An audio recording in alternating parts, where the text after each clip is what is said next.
pembahasan mengenai gaya gesekan antara dua permukaan. Ada dua ya. Yang pertama gaya gesekan kinetis dan yang kedua gaya gesekan statis. Gaya gesekan kinetis atau FK itu muncul ketika dua buah permukaan kasar saling bersentuhan dan bergerak relatif satu sama lain. Seperti gambar berikut, jika ada gaya dorong sebesar F didorong pada lantai yang kasar dan permukaan baloknya juga kasar, kemudian baloknya bergerak relatif terhadap lantai, maka gaya gesek yang bekerja pada balok dari lantai itu adalah gaya gesek kinetis. Baik baloknya bergerak dengan kecepatan tetap maupun bergerak dengan kecepatan yang berubah, baik kecepatannya tetap maupun kecepatannya berubah, selama baloknya bergerak relatif terhadap lantai, maka gaya gesek yang bekerja adalah gaya gesek kinetis. Rumusnya itu muka dikali N itu gaya normal, muka itu koefisien gesek kinetis. Yang kedua, gaya gesek statis muncul ketika dua buah permukaan kasar saling bersentuhan dan tidak bergerak relatif satu sama lain. Seperti berikut, kita berikan gaya dorong P. Ternyata setelah kita berikan gaya dorong P, baloknya ini tidak bergerak relatif terhadap lantainya. Maka gaya gesek yang bekerja pada si balok yang diberikan si lantai adalah gaya gesek statis. Statis itu diam. Kalau gitu kenapa bisa Fs-nya ini ke kiri? Nah, kita lihat gaya dorongnya. Gaya dorongnya ke kanan kan? Berarti kalau kita abaikan mengenai lantai yang kasar, maka baloknya cenderung bergerak ke kanan.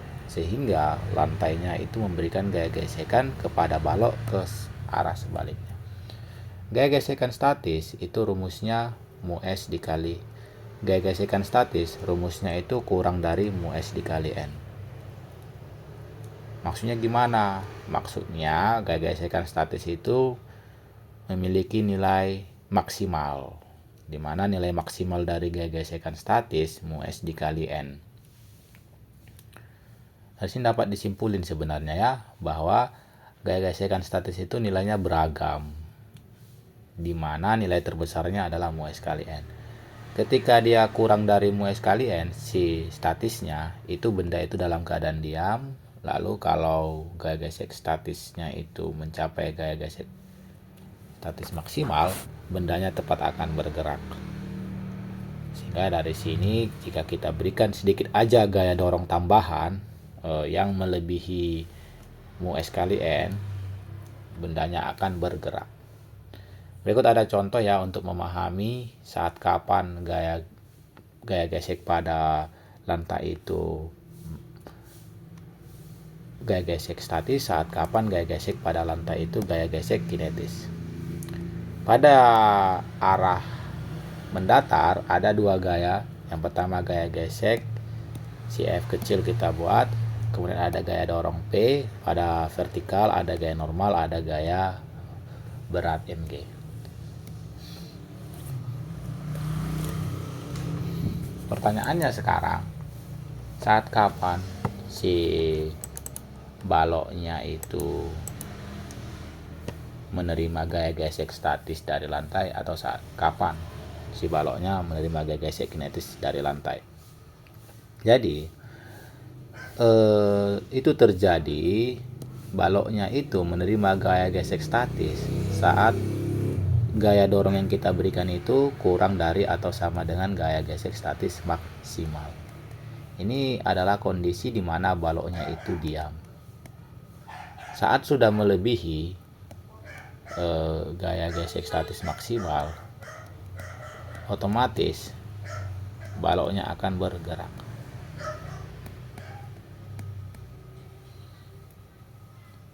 Jadi kalau kita ingin memastikan saat kapan baloknya bergerak, kita coba cari dulu gaya gesek statis maksimalnya, dimana tadi rumusnya adalah mu S dikali N.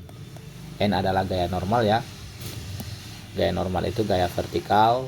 Balok ini kan bergeraknya mendatar ya, jika kita mengabaikan gaya geseknya, dimana dia tidak bergerak secara vertikal, sehingga total gaya ke arah vertikalnya itu 0. Artinya gaya normal dikurang mg sama dengan 0. Gaya normal sama dengan gaya berat. Jadi N nya itu adalah massa dikali gravitasi. Ini bisa kita ubah, ini mu S sama kali M kali G. Lalu kita dapat nanti perhitungannya itu 8 Newton. Dengan M nya itu 2 kg, G nya 10, dapatnya 8 Newton. Jadi misalnya gaya dorong ini 1 Newton, maka apakah balok bergerak atau tidak? Jadi tadi gaya dorongnya 1 Newton, dimana kan syarat dia si baloknya bergerak itu harus besar dari 8 Newton. Nah, 1 Newton kan kurang dari. Jadi kesimpulannya di sini baloknya diam. Ketika baloknya diam, artinya total gaya pada sumbu X atau total gaya mendatarnya itu 0. Di sini kita dapat nih hubungan F dan P. Di sini P dikurang F sama dengan 0, P sama dengan F. Atau sebaliknya boleh, F sama dengan P. Karena baloknya itu diam, tidak bergerak. Maka gaya gesek yang bekerja itu adalah gaya gesek statis. Kalau kita rapikan di sini ya. Nah, gitu. Dimana nilainya 1 Newton. Jadi gaya gesek statisnya 1 Newton. Ketika kita perbesar nilai P-nya 5 Newton, kan 5 Newton itu kurang dari syarat dia bergerak 8 Newton, sehingga dia dalam keadaan diam. Sama juga total gaya secara horizontalnya itu 0, artinya gaya ke kanan sama dengan gaya ke kiri. Artinya apa? Artinya gaya statisnya itu adalah 5 Newton. Kita perbesar lagi P-nya, kita buat 8 Newton. Nah, di sini dia sudah menyamai nilai dari syarat si balok bergerak. Sehingga dia masih diam tetap. Karena kan ini adalah syarat dia bergerak itu harus melebihi 8 Newton. Jadi dia tetap diam, tetapi di kondisi ini dia bukan hanya diam saja, melainkan ada tambahan dia tepat bergerak. Artinya jika kamu memperbesar gaya 8 Newton ini lebih dari 8 Newton, maka dia akan bergerak. Di sini gaya gesek yang bekerja itu adalah gaya gesek statis maksimum, di mana gaya geseknya itu 8 Newton.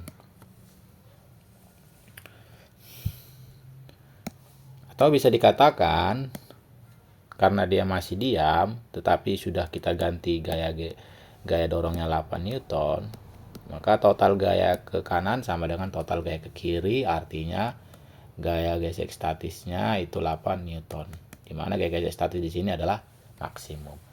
Kita perbesar lagi baloknya, gaya dorongnya 10 Newton. Nah, ini syarat dia bergerak itu kan harus lebih besar daripada statis maksimum atau 8 Newton. 10 Newton sudah lebih besar daripada 8 Newton. Nah, maka dia akan bergerak si baloknya. Jadi gaya gesek yang bekerja di sini bukan statis lagi, melainkan kinetis. Di mana gaya gesek kinetis muka dikali N. Di mana ini N-nya tadi 20 Newton dikali muka dapatnya 2 Newton. Di sini balok sudah bergerak. Seperti itu. Ya. Jadi bisa dikatakan ya, ternyata gaya gesek statis itu nilainya berubah-ubah. Tapi nilai maksimalnya itu adalah 8 Newton atau mu S kali N. Semakin kita perhatikan, ternyata gaya dorong ini mempengaruhi ya gaya gesek apa yang bekerja pada si baloknya. Jika lebih besar daripada mu S kali N atau syarat dia jika lebih besar daripada mu S kali N atau statis maksimalnya, ya baloknya bergerak. Berikut ya hubungan antara gaya gesek statis dan gaya gesek kinetis. Yang pertama, ini adalah gaya dorong yang kita berikan, ini adalah gaya geseknya. Awal-awal ketika gaya dorong yang kita berikan lebih kecil daripada gaya gesek statis maksimum, itu baloknya masih diam, di mana besar dari gaya gesek statis itu sama dengan gaya dorong yang kita berikan. Ketika di sini baloknya ketika